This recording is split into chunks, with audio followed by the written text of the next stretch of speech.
We are live. Welcome this afternoon for a new Instagram on teamwork.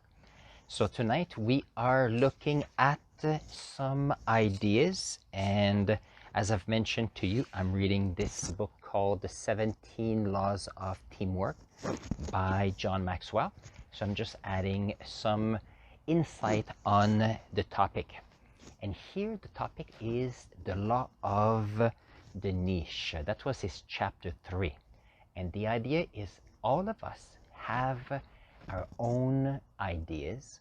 All of us have our own talents. And we do know a lot of information. Now, it is not, you cannot say that one person is, know more because they're older. If you are, for example, 60 with all your life experience, well, you can help a lot of people. Hello, Prairie Dodger. You see that Cindy, and we have Zanderman. Hello, good evening. So the other aspect is if you are, as I mentioned, so tonight is the niche, the law of the niche. So we all know a lot about different things, and it is for us to feel confident on what we know. So my first example is if you're 60, you have much more life experience than if you are 18. On the other hand, if you are 18, think of all the experiences you have and the number of people you can help that are teenagers or in the younger age. So we have Zenderman that says, had to stop by and say hi. Nice to see you today. We're working on a few things, Zenderman. And Cindy, it's always nice to see you as well. So if you have any questions about teamwork, I'm more than happy to discuss that with you. Now, it's an interesting chapter for me and idea because I've been working hard on what is my niche, what are the talents I have and how I can help others. And interestingly enough, leadership has been one of my favorite topics for years. I've been reading books on leadership in my 20s, even before that. And I would say that my favorite leaders would be probably Tony Robbins, for example. Right now there's Evan Carmichael. I've learned a lot actually from Cindy Prairie Dodgers here, and I'm learning all the time about how life and how I can do things from Zen Deman. Yeah, the weather is very nice. It's very, very humid today, Zen Deman. So I figured I'd be outside because being in an air-conditioned area is not always good. And it is 7 p.m. at night. That's correct. It is probably 7:10 or so. So I just finished the day. It's a good time for me to relax. And you'll be proud of me, Zanderman. I just did the first draft of the ebook we talked about last Friday. So I just downloaded, I put all my thoughts in one document. Tomorrow I'm going to see if I can do my first draft. So we're working on a few things to make sure that we have an ebook coming soon. So if you have a chance to share with me, so we have here Cindy and Zenderman. What are your niche? If you want to share with us, that's always great. We have Sajan that just joined in. Nice to see you tonight, Sajan. Tonight's topic, Sajan, is about a teamwork and also to be aware of your niche. So what are your talents? What are what you can bring to your audience? What you can bring to people around you to help them? Here Zanderman says progress is always good. I do agree with you, Zanderman. It's important.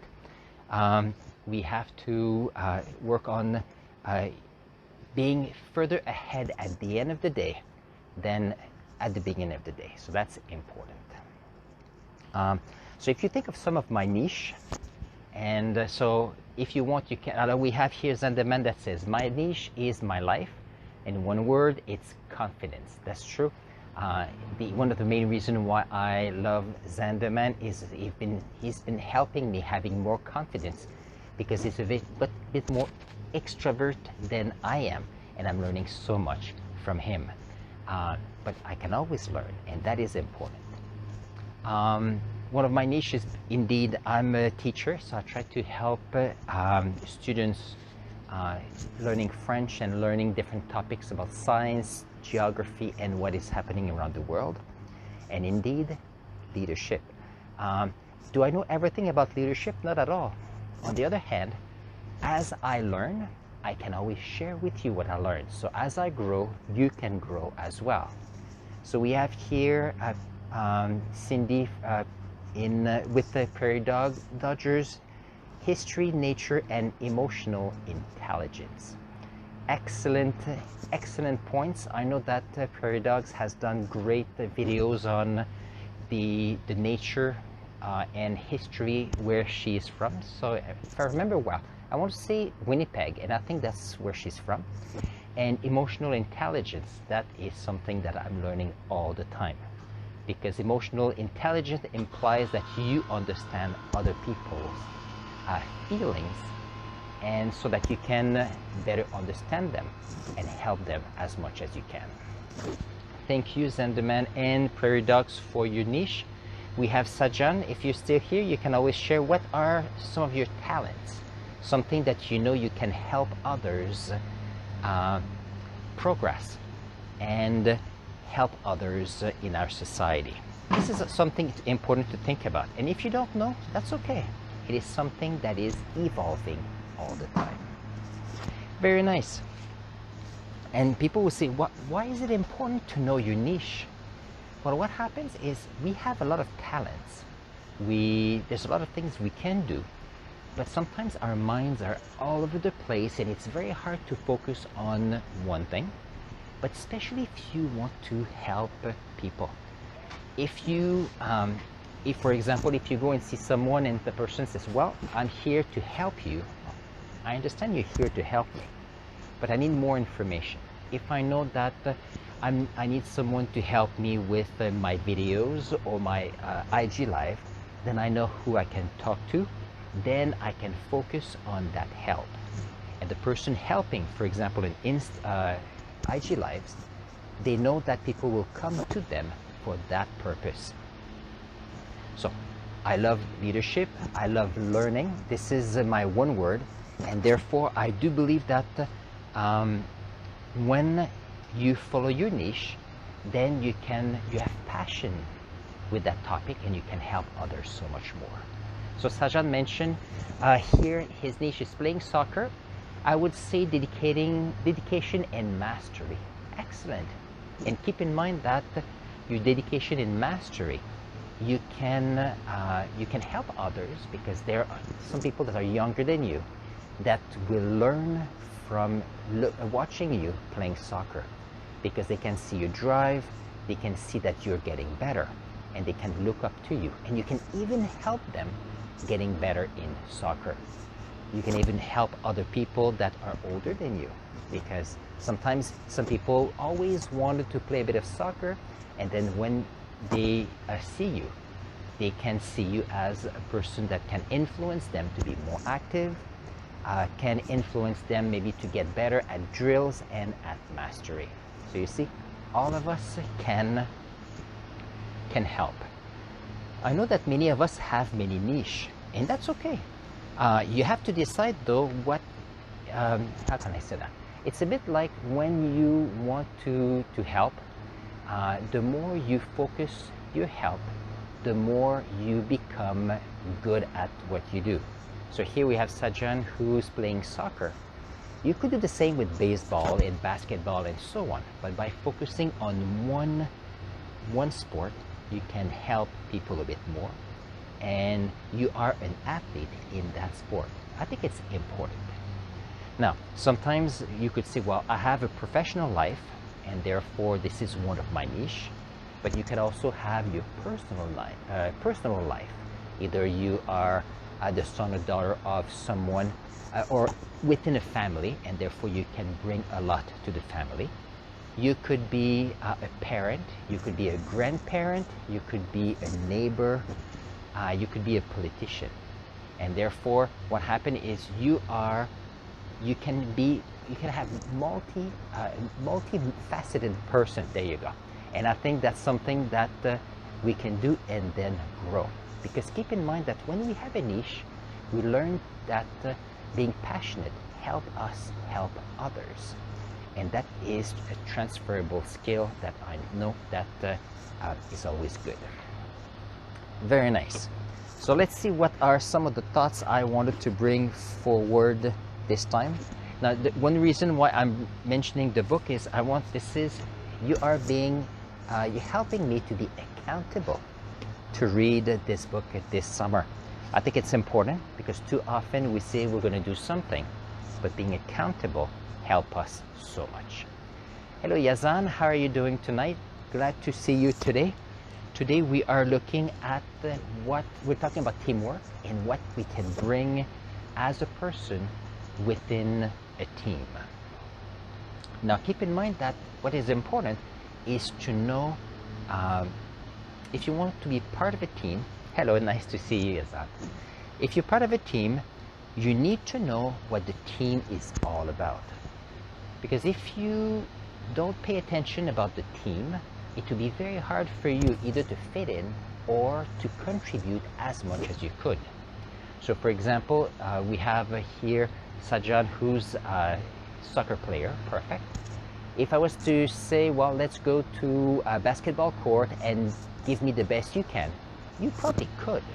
On the other hand, if we go on a soccer field or a football field, you could outshine everybody. And that is important. So you have to see, okay, so if you want to contribute, know teams, know what you can contribute, and it is okay to want to be part of one team and decide that you don't want to be part of another team. That works in sports, that works in school as well, because there's some program or courses we want to do compared to other courses we don't want to do. And it applies to a job as well. When you go for interviews, you will discuss with the interviewer what are the jobs available, and you will decide, okay, from what you've learned, do you want to be part of that team or you would prefer to be part of another team? And this is very important to realize, because once you can pinpoint that, you'll make better choices and it will be easier for you. And the next thing we have to see also is you need to know the situation of the team. So the contribution you can do in a given team. So for example, we have, if we think of an athlete, here we talked about soccer today, and that's great. If you think of the soccer club, you could help a lot of people that are as good as you and people that need your guidance. On the other hand, if you were to say, okay, let's see if I can give a drill workshop for the Toronto FC, well, it could be a bit trickier because of the level that are there. Now the question is, if you continue mastery, I'm sure you could go and work with the Toronto FC. The question is just to know when is the right time to join a team so that you can maximize your success and your rewards for you as part of the team, but also for the team having you within the team. And that's, I think, something to consider. The other thing to keep in mind is also to know the different people in the team you want to work with. Too often we say, oh, we are aiming to go for a group of people, but sometimes once we get to know them, we realize that maybe there's not a good fit with my personality, my goals, how I like to do things with a team. And here there's a few things that can happen. You could decide, well, I'm going to go there and learn what I can. You could go within a team you don't know much about and bring your contribution. Or you could decide to say, okay, now that I look at who's there, I think it's better for me to create, maybe to go to another team or create my own team. And that's important, because keep in mind that if you, let's say you are good at designing websites, for example, and you join a team and you realize that the team is great, but you could probably do as well doing your own company. You could decide that having learned all you can learn, it's time for you to go to other opportunities, either being part of a team or being the leader and create the team you want. I think that is quite important here. And these are all aspects of being part of a team and being happy within the team. That's important. So let's see. Good. Yeah, so these are the topics I had for tonight about the finding your niche where you can contribute the most you can be. If there's anyone that has a question or would like to give a comment, you're welcome to add to the topic here so that I can learn from you as well. As part of what I was reading today, it was looking about how most of us tend to have a life's mission. For example, my life's mission is to share with others that you can learn so much, and by learning you can create new experiences for you. That's part of what I love, and that's what I'm sharing with you right now. And earlier, if you were here, Zendeman is the one who convinced me to create the IG Live for this account, and I figured that it's so interesting that he was with us tonight. It's always nice. Cindy mentioned it was nice to see. Thank you for the encouragement, Cindy. It's always very nice to see you. I know sometimes you go live and I need to go and see how you're doing. It all depends when if you come live and I turn on my Instagram at the same time. So it is all part of the fun. But I noticed that Prairie Dodgers, that you are doing a lot of YouTube live as well. So I've always, and I've been saying that to you for months, maybe a year and a half, maybe two, that I'm always impressed with your dedication to your audience on YouTube and Instagram. So I look up to you for that. So it's very nice. And let's see. Perfect. And the last word for today will be, when you do what you love, and therefore dealing with your own niche about what is important to you and wanting to help others, you realize that you have the energy to encourage others to be better people, to contribute more and help them get out of their comfort zone. Because keep in mind that if we want to grow, we need to get out of our comfort zones so that we can feel and live through fear a little bit and saying, okay, I'm not sure, but move forward. And keep in mind that if you take risks, you want always to take calculated risks where your safety is not at risk, and the best case scenario is that you will learn something. The worst case scenario is that you're going to learn as well. On this, I think I will wish you a wonderful evening. It's been a pleasure to have you here. Cindy, Yazan, it's been nice to see you today. There's Sajan as well, Zandaman. It's been a pleasure as well to see you all here tonight. And if you have any questions, I'm going to stay here for a few minutes. Otherwise, I wish you a wonderful evening. Take care.